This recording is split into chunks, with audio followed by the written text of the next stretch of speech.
So problem number 13 is actually one that's kind of tough.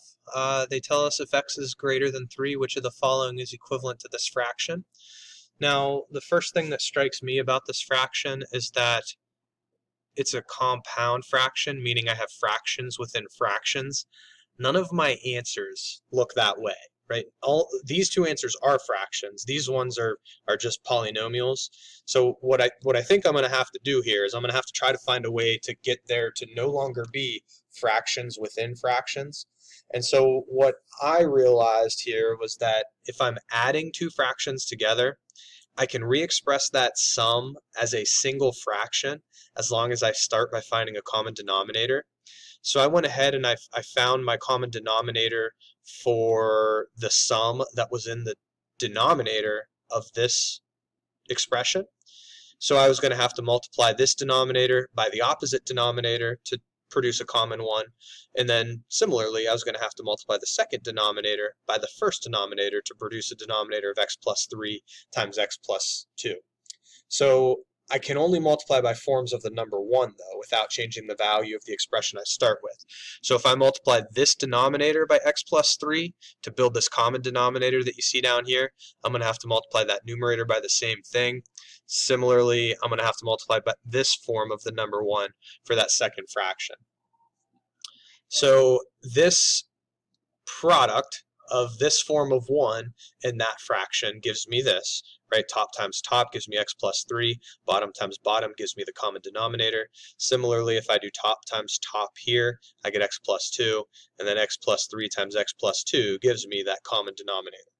Once I have the common denominator, I can re-express the sum within the numerator, right? So the addition that was going on between the two separate fractions is now happening within the numerator, placed over the common denominator of x plus 3 times x plus 2.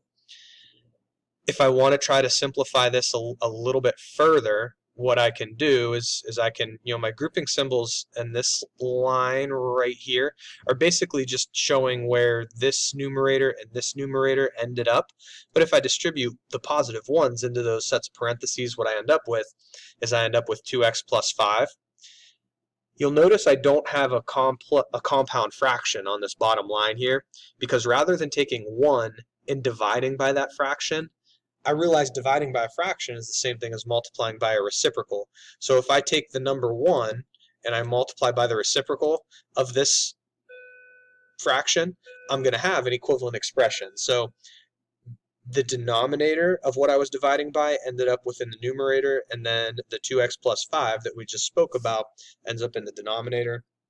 Really only one of the options looks like that.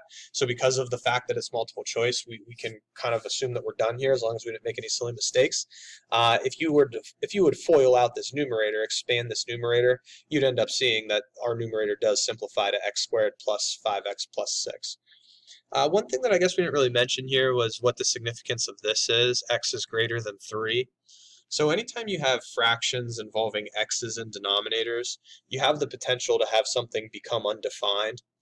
This individual fraction right here is undefined if x is negative 2. This individual fraction right here is undefined if x is negative 3.